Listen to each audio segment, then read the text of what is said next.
Cinema తీయడంలో అయినా సినిమాలో అయినా ఎక్కడైనా ఉన్నా ఆయన వచ్చారు, మొత్తం సెట్ అయిపోయింది టక్కని ఇక్కడ. అప్పటి వరకు ఖాళీగా కనిపించింది. బట్ ఎస్, రేపు మొత్తం ఉస్తాద్ భగత్ సింగే అనమాట. అండ్ అడ్వాన్స్ కంగ్రాచులేషన్స్ చెప్పేస్తూ డైరెక్టర్ హరీష్ శంకర్ గారికి మైకి చేస్తున్నాను నేను. స్నేహితులందరికీ, మీడియా మిత్రులందరికీ నా హృదయపూర్వక అభినందనలు, సంతోషం. చాలా కాలం అయింది మనం అందరం ఇలా కలిసి. So first of all very happy. రేపు ఉగాది, అది కాస్త ఉస్తాద్ ఉగాదిగా మారబోతుంది. ముందుగా ఈ నూతన సంవత్సరం సందర్భంగా మనందరి కెరీర్లో మనందరి పర్ఫార్మెన్సు ఈ సంవత్సరం బద్దలైపోవాలని మనస్ఫూర్తిగా కోరుకుంటున్నా. మీ అందరికీ బాగుండాలి. సినిమా చాలా ఇంటర్వ్యూలో చాలా మ్యాటర్ చెప్పాను. నాకు తెలిసి ఒక ఒక ఒక బిగ్ స్టార్ కమర్షియల్ ఎంటర్టైనర్ వచ్చి చాలా కాలమైంది నా ఫీలింగ్. లాస్ట్ కమర్షియల్ ఎంటర్టైనర్ మీకు ఎవరికైనా గుర్తుందా? చాలా కాలం అయింది.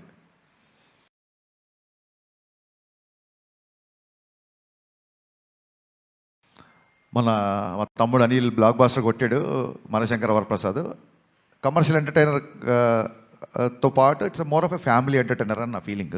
అందుకు నేను అంటున్నా, ఒక స్టార్ హీరో అన్ని హంగులతో వచ్చిన సినిమా, కేవలం ఫ్యాన్స్ మాత్రమే కాకుండా సాధారణ ప్రేక్షకుడు కూడా ఎంజాయ్ చేసే సినిమా వచ్చి చాలా కాలం అయింది అని నా ఫీలింగ్. ఫుల్ ప్లెడ్జ్డ్గా పాటలు, డ్యాన్సులు, డైలాగులు, విలన్తో పాటు ఉండే ఒక హీట్ కాన్వర్జేషన్స్, లవ్ స్టోరీసు, అందులో ఒక entertainment. When I say entertainment, only comedy కాదండి. ఎంటర్టైన్మెంట్ అన్నప్పుడు solid action sequences, solid dialogues, at the same time ఒక అడ్రలిన్ రష్ ఇచ్చే మూమెంట్స్. డెఫినెట్గా మిగతా సినిమాలకు ఉన్న రేట్లు మనకి ఇక్కడ తెలంగాణలో రాలేదు. కాబట్టి ఇది ఏ రికార్డులు కొడుతుంది, ఎంత కలెక్ట్ చేస్తుంది, ఒక రూపాయి ఎక్కువ చేస్తుంది తక్కువ చేస్తుంది అనేది నేను చెప్పలేను. ఖచ్చితంగా ఒక విషయం మటుకు చెప్పగలుగుతున్నా, సినిమా చూసిన తర్వాత ఇలాంటి సినిమా వచ్చి చాలా కాలమైంది, ఇంత ఎంటర్టైనింగ్ సినిమా వచ్చి చాలా కాలమైందని చెప్పి పవన్ కళ్యాణ్ గారిని మనస్ఫూర్తిగా, తృప్తిగా ఆయన నుంచి ఏమేమి కోరుకుంటారో, హెయిర్ స్టైల్ నుంచి డ్యాన్సెస్ వరకు, డైలాగ్స్ వరకు, ఆయన మాడ్యులేషను, ఆయన సెన్స్ ఆఫ్ హ్యూమరు, ఒక ఫుల్ ప్లెడ్జ్డ్ పవన్ కళ్యాణ్ గారి సినిమా. నేను ఆ రికార్డు ఈ రికార్డు ఇవన్నీ మనసులో పెట్టుకోలేదు, ఎందుకంటే అది రిలీజ్ డేట్లు బట్టి ఉంటుంది. మనం ఓడి ధరిస్తే దయ్యం ఓడి తెలిసింది అన్నట్టు మేము మార్చ్ 26th రావాల్సింది, 19th రావాల్సి వచ్చింది. సో ఆ రిలీజ్ డేట్ని బట్టి సంక్రాంతికి వస్తే ఒక రెవెన్యూ, సమ్మర్కి వస్తే ఒక రెవెన్యూ, మిగతా ఏ సినిమా లేకపోతే ఒక రెవెన్యూ. ఆ రికార్డ్స్ అంటే ఎంత కలెక్ట్ చేస్తుంది అనేది మన చేతిలో లేదు. ఎంత ఖర్చు పెట్టి తీయగలుగుతాం, ఎంతలో తీయగలుగుతాం అనేది డైరెక్టర్ చేతిలో ఉంటుంది. ఆ విషయంలో నేను 100% సక్సెస్ అయ్యాను. చాలా ఫాస్ట్గా, ఎక్కడ వేస్టేజీ లేకుండా ఈ సినిమా తీయడం జరిగింది. నా unedited length, first half edit చేయకముందు వచ్చిన లెంత్ 1 hour 19 minutes. అందులోంచి కొంచెం ఎక్స్ట్రా ఎంజీస్ అయ్యి ఒక 5 నుంచి 7 నిమిషాలు తీసేసి ఫస్ట్ హాఫ్ రెడీ చేసాం. అలాగే సెకండ్ హాఫ్ కూడా అంతే, ఇంచుమించు ఒక 125 వరకు వచ్చింది. దాన్ని కూడా ఒక 119, 120. అంటే నాకు చాలా చాలా చాలా తక్కువ ఎడిటింగ్ పని అనమాట. సో అంత కాంపాక్ట్గా ఇండస్ట్రీ ఉన్న పరిస్థితుల్లో ప్రొడ్యూసర్లు ఎదుర్కొంటున్న సమస్యలను దృష్టిలో పెట్టుకొని చాలా ప్రీ ప్లాన్డ్గా, ఎందుకంటే ఇంత ప్లాన్డ్గా చేయడానికి మా మెయిన్ బలం ఏంటంటే పవన్ కళ్యాణ్ గారు. ఎందుకంటే ఆయన పొలిటికల్ షెడ్యూల్స్ అన్నీ ఆన్ టైం జరగాలి కాబట్టి మన దగ్గర ఒక అవర్ అటు అయినా, ఒక 1 day ఇటు అయినా సరే, మొత్తం ఒక చైన్ రియాక్షన్ లాగా, ఒక బటర్ఫ్లై ఎఫెక్ట్ లాగా మిగతా అన్నీ దెబ్బతింటాయి. కాబట్టి ప్రాపర్గా టైం ఇచ్చేవాళ్ళు. మార్నింగ్ 7 o'clock అంటే 7 o'clock ముందే చెప్పేసేవాళ్ళు, అదే టైంకి వచ్చేవాళ్ళు. లేదు ఇవాళ మధ్యాహ్నం 2 గంటల తర్వాతే వస్తారు అంటే 2 గంటల తర్వాతే వచ్చేవాళ్ళు. సో దాని మూలంగా ఆయన రాగానే ఎంత ఫాస్ట్గా ఆయన వర్క్ ఫినిష్ చేయొచ్చు అన్న దిశగా మేము చాలా ప్రీ ప్లాన్డ్గా చేసుకున్నాం. కాబట్టి అట్ ది సేమ్ టైం నేను చాలాసార్లు చెప్పాను, మళ్ళీ చెప్తున్నాను, మైత్రి వాళ్ళు ఎలా ఉంటారంటే, సార్ ఇది కావాలి, ఇలా ఈ సెటప్ అనుకుంటున్నా, లేకపోతే ఇది అనుకుంటున్నా అంటే ఫస్ట్ క్వశ్చను ఎంత కావాలి అంటారు, అంతే తప్ప ఎందుకు కావాలి అని అడగరు. ఇలాంటి ప్రొడ్యూసర్లని కాపాడుకోవడం, ఇలాంటి ప్రొడ్యూసర్లు 10 కాలాల పాటు ఇండస్ట్రీలో ఉండడం, వీళ్ళు మరిన్ని సినిమాలు తీయడం అనేది ప్రతి డైరెక్టర్ బాధ్యత, నా స్ట్రాంగ్ ఫీలింగ్. ఇంత జర్నీలో ఒక్కరోజు అంటే నేను కథ మార్చిన, కథ సైడ్ కొంచెం కుస్తీ పడ్డా, ఏంటి సార్ మీరు స్క్రిప్ట్ లేట్ చేస్తున్నారండి, త్వరగా మనం షూటింగ్ చేయాలి కదా అని ఏ ఒక్కరోజు ఒక చిన్నపాటి అసహనం కానీ, ఒక చిన్నపాటి అసంతృప్తి కానీ లేకుండా నవీన్ గారు అయితే అసలు ప్యాంపర్ చేస్తుంటారు అనమాట డైరెక్టర్ని. అందుకే వాళ్ళ బ్యానర్లో, అంటే నేనేదో స్పెషల్ అని కాదు, ప్రతి డైరెక్టర్ నేను అలా ప్యాంపర్ చేస్తుంటాను. అందుకే వాళ్ళ బ్యానర్లో అందరు డైరెక్టర్లు సినిమాలు చేస్తున్నారు, ఇంకా చేస్తుంటారన్న నా ఫీలింగ్. సినిమా ఫినిషింగ్ వచ్చేసరికి అప్పటికే చాలా ఖర్చు అయింది, సినిమా డిలీట్ దాన్ని ఏమంటారు, డిలే అయింది. ఈ ఈ ప్రాసెస్లో సాంగ్స్కి అంత ఖర్చు పెట్టడం అనేది అసలు సహజంగా ఎవరు ఒప్పుకోరు. నేను 500 మంది డ్యాన్సర్స్తో అనుకుంటున్నాను సార్, ఎత్తరా కాలర్ రాగానే కొంచెం ఫస్ట్ థియేటర్లోకి జనాలు రాగానే కొంచెం బాగుండాలి సార్ అంటే 1500 డ్యాన్సర్లు ఇచ్చారు. నేను మామూలు సెట్ అడిగితే వాళ్ళ కెరీర్లోనే మైత్రి మూవీ మేకర్స్లోనే ఎవరు అయినంత పెద్ద సెట్ వేసి ఇచ్చారు. సార్ చాలా రోజుల తర్వాత పవన్ కళ్యాణ్ గారు డ్యాన్స్ చేస్తున్నారు, పవన్ కళ్యాణ్ గారు చూడాలంటే మరి ఆ సెటప్ కూడా అలాగే ఉండాలి కదా సార్ అని చెప్పి దేక్లేంగే సాలా కానీ ఎత్తరకాల 2 సాంగ్స్ కానీ నేను అడిగిన దానికంటే ఎక్కువ ఇచ్చారు. నవీన్ గారు, sincere my heartfelt thanks అండి. మీరు లేకపోతే, రవి గారు లేకపోతే ఈ సినిమా ఇలా అయితే వచ్చేది కాదు. అంటే ఆయన ఏదో నన్ను పొగుడుతుందని ఆయన పొగుడుతుందని కాదు, కానీ అసలు ప్రొడ్యూసర్లో చేయాల్సిన పనిలో 90% ఈయన ప్రొడ్యూసర్ లాగానే బిహేవ్ చేస్తారు. అంటే maybe confidence on himself or confidence on, నేను పవన్ కళ్యాణ్ గారి సినిమా, హరిశంకర్ సినిమా చేస్తున్నాను, కానీ he demands and he make sure that there is no wastage. మాకు ఏదైనా ఒక 5% కానీ 95% ఆయనే కంట్రోల్ చేయాలి. హీజ్ ఎ ప్రొడ్యూసర్ డైరెక్టర్, అది 100% ట్రూ. థ్యాంక్ యూ అండి. Thank you sir. Thank you sir. ఇంకా రవి గారు, నవీన్ గారు తర్వాత అంత ఇదిగా డైరెక్టర్తో ట్రావెల్ అయ్యే ప్రొడ్యూసర్ మా రవి గారు. సో అమ్మ నాన్న బ్యాలెన్స్డ్గా ఉంటే ఒక కుటుంబం ఎంత ఆనందంగా ఉంటుందో, రవి గారు నవీన్ గారు అంత బ్యాలెన్స్డ్గా ఉంటారు కాబట్టే మైత్రి కుటుంబం ఇవాళ ఇన్ని విజయాలు సాధించిందని నా ప్రగాఢ నమ్మకం.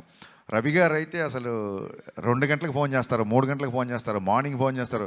రవి గారు అన్నీ చాలా ఆడ్ టైమింగ్స్ ఉంటాయి, ఆయన ఎప్పుడు పడుకుంటారో నాకు అర్థం కాదు. ఎనీ టైం అవైలబుల్ ఉంటారు. రవి గారు మోర్ దెన్ బ్రదర్. అంటే నాకు ఒక ఎమోషనల్ బాండింగ్ ఉంది అంటే అది మా రవి గారితోనే. So thanks. మైత్రి సంస్థ గురించి ఎంత చెప్పినా తక్కువే. థ్యాంక్ యూ సో మచ్ అండి మళ్ళీ వన్స్ అగైన్. ఇకపోతే లాస్ట్ మినిట్లో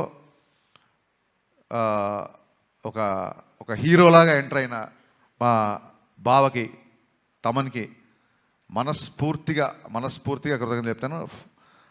ప్రీపోన్ అయిన తర్వాత నా సైడ్ నుంచి ఏం లేదు, నేను ఒకసారి వెళ్ళి అడుగుతాను. మనం అడుగుదాం సార్, మనం ఆల్రెడీ తను చాలా లాస్ట్ మినిట్లో తీసుకొచ్చాము. మళ్ళీ ప్రీపోన్ అవుతున్నప్పుడు నేను, నవీన్ గారు, రవి గారు తమన్ దగ్గరికి వెళ్ళాము. ఇలాగ డిస్ట్రిబ్యూటర్లు, ఎగ్జిబ్యూటర్లు అందరూ ప్రీపోన్ చేద్దాం అంటున్నారు, నీకు అసలే చాలా తక్కువ టైం ఇచ్చాను, అందులోంచి ఇంకో 1 వీక్ వచ్చేస్తాను. ఎందుకంటే 19th సినిమా రిలీజ్ అవ్వాలంటే ప్రింట్ చూడడానికి 19th, కానీ తమనికి ఇంకో 3 రోజులు తక్కువే ఉంటుంది ఓవర్సీస్కి. అతని డెడ్ లైన్ వచ్చేసి 16వ తారీఖే. సో నేను టెన్షన్ పడిపోయా ఫస్ట్. మామూలుగానే 26th అనుకున్నాం, 19th అంటే 19th కదా, 26th కల్లా సౌండ్ రెడీ అయిపోయి ఓవర్సీస్కి వెళ్ళిపోవాలి. చాలా తక్కువ టైం, ఆల్మోస్ట్ 12-13 రోజులు టైము.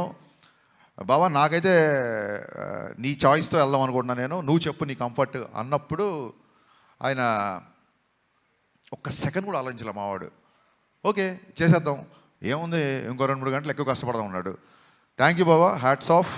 10-12 రోజుల్లో ఇంత పెద్ద భారీ కమర్షియల్ సినిమాకి పాటలు అంటే అయిపోయింది, ఫైట్లు, ఎంటర్టైన్మెంట్ పోనీ అంటే ఒకటే జోన్లో ఉండే సినిమా కాదు ఇది. రకరకాల ఎమోషన్స్, విలన్తో ఉన్నప్పుడు ఒక సీరియస్నెస్, యాక్షన్ సీక్వెన్సెస్, రాశికన్నతో వచ్చే ఎంటర్టైన్మెంట్, శ్రీలీల గారి క్యారెక్టరేషన్, అన్ని ఎమోషన్స్ ఉన్న సినిమాకి బ్యాక్గ్రౌండ్ స్కోర్ కేవలం 12-13 రోజుల్లో కొట్టేసాడండి. నిన్న చూసిన తర్వాత తమన్ పర్ఫార్మెన్స్ బద్దలైపోయిందని బయటకు వస్తారు. ఫస్ట్ సినిమాల నుంచి బయటకు వచ్చినప్పుడు తమన్ గురించే మాట్లాడుకుంటారు. ఇందులో నాకు ఏ మొహమాటం లేదు, తమన్ గారి గురించే మాట్లాడుకుంటారు first. Thank you Baba, thank you, so sweet of you. లైఫ్లో నువ్వు చేసిన ఈ మేలు, నీ సహాయం, నా రైట్ టైంలో నా పక్క నిలబడి నాకు ఇచ్చిన ఈ ధైర్యం నేను జీవితంలో ఎప్పుడు మర్చిపోలేను. Love you boss, love you. ఇకపోతే మా శ్రీలీల అండ్ రాశికన్న గారు, మేము శ్రీలీలతో షూటింగ్ చేసినప్పుడు అప్పటికి ఇంకా మేము ఆ క్యారెక్టరేషన్ రాశికన్న అనుకోవాలా, ఆవిడ ఊరికి ఆల్ ది బెస్ట్ చెప్తామని సెట్కి వచ్చారు ఏడి బిఫోర్ ఎలక్షన్స్. వచ్చినప్పుడు మనం పనిచేయాలి హరీష్ అంటే, యా రాశి మనం కూడా పనిచేయాలి అని చెప్పి ఇద్దరం అనుకున్నాము. మేబీ తన మేనిఫెస్టేషన్ నా మేనిఫెస్టేషన్ తెలీదు. 2.5 సంవత్సరాల తర్వాత అనుకోకుండా ఆ క్యారెక్టర్కి మళ్ళీ రాశికన్న గారు వచ్చారు. సో అన్నీ కుదిరినాయండి. ఇంకా శ్రీలీల గారి గురించి మొన్నే చెప్పాను నేను, చాలా చాలా చాలా ఇంటెలిజెంట్. మిగతా విషయాలు ఆవిడ గురించి ఎవరిని అడిగితే నేను Q&Aలో చెప్దాం అనుకుంటున్నాను. ఫ్రీలీ ఈవెంట్ లాగా మళ్ళీ ఎక్కువసేపు క్లాసులు వింటున్నాను అనుకోకపోతే ఈ సినిమాకి అడిషనల్ ఫోటోగ్రఫీ 2 సాంగ్స్ ఇచ్చిన మా కెమెరామెన్ రవివర్మన్ గారికి, అలాగే సినిమా మొత్తం సినిమాటోగ్రఫీ చేసిన మా కెమెరామెన్ అయినంక బోస్. ఈ సినిమాకి 2 కెమెరామెన్లు, 2 మ్యూజిక్ డైరెక్టర్లు, 2 ప్రొడ్యూసర్లు, 2 హీరోయిన్లు. సో ఇదేది ప్లాన్ చేసింది కాదు, అన్నీ అలా కుదిరిపోయినాయి. ఇంకా మీ సహనాన్ని పరీక్షించకుండా నా టెక్నీషియన్స్ కానీ ఇంకెవరైనా కానీ మర్చిపోతే మనస్ఫూర్తిగా క్షమించండి. మళ్ళీ చెప్తున్నాను, ఈ కలెక్షన్స్ నెంబర్ గేమ్లో పడి ఒక చిన్న డిస్టర్బ్ అయ్యే ఛాన్స్ ఉంది కాబట్టి నేను చాలా రోజుల నుంచి వీటికి దూరంగా ఉండే ప్రయత్నం చేస్తున్నా మ్యాక్సిమం. ఎవరికైనా ఇప్పుడు 100 రోజులు, 50 రోజులు, 250 రోజులు సిల్వర్ జూబ్లీ ఫంక్షన్ లేవు కాబట్టి సినిమా యొక్క హిట్ అనేది కలెక్షనే పారామీటర్ కాబట్టి ఏ డైరెక్టర్కైనా ఆ కలుపుకోవాలి లేకుంటే తీసుకోవాలని ఉంటుంది. కానీ ట్రయింగ్ చూడండి, మానవ ప్రయత్నం అంటారు కదా. సో నేను చెప్పదలుచుకుంది ఏంటంటే, థియేటర్లకు వచ్చిన ప్రేక్షకుడు, మామూలు సినిమా లవర్, మామూలు సినిమా గోవర్, థియేటర్లకు వచ్చిన వాళ్ళు ఇలాంటి ఎంటర్టైనింగ్ సినిమా, ఇలాంటి ఒక కంప్లీట్ సినిమా చూసి చాలా కాలం అయింది అని చెప్పి 10 మందికి చెప్తారు.